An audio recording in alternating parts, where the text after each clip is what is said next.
John Graham, HoustonISO9000.com. We're going through ISO 9001 2015. Let's talk about internal auditing. In specific, it is section 9.2, internal auditing. The standard does have some hard requirements here that you need to pay very close attention to.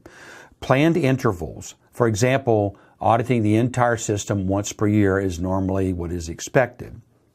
And it talks about how you're going to plan, establish, implement, and maintain an audit program.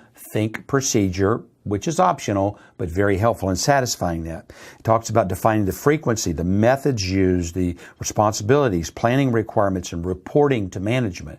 It's easiest to put all of that in a procedure, although it is optional. Now, it does say very clearly the auditors have to be objective and impartial, and just means you can't audit your own work. So the higher you are in an organization, the less eligible you are to be an auditor. That does create some problems. A lot of companies outsource audits. In fact, we do a lot of outsourced audits for clients. They're internal audits, but they outsource them to us because they have problems keeping up or for that issue of that impartiality. So once we audit, we find things. Remember this.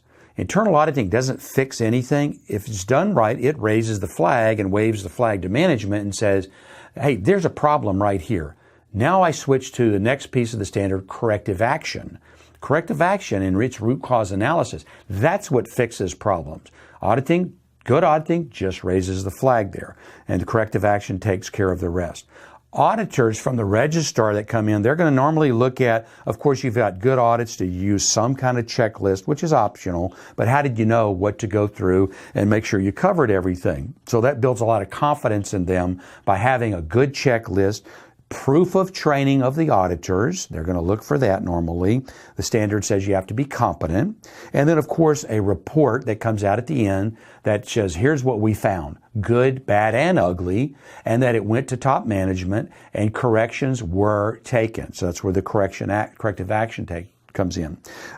Procedure optional, highly recommended. Also remember this, auditing is a sampling. And you need to put in the report, never write, everything was good. Did you look at everything? You can't make that conclusion. Say everything audited looks good or whatever the actual status is. Now remember, it's a sampling. We have clients that will come in, they'll say, we have a 300-person factory and we want you to audit the entire QMS for us in one day. I usually will refuse. Because I'll tell them that's like skipping a rock across a pond and whatever splashes up, those are my samples. And I'm supposed to tell you the chemical condition and content of that entire pond based on a couple of little splashes there. It may not work very well. So you need to have adequate time to do this sampling. But do remember, it is just a sampling and your report should reflect that.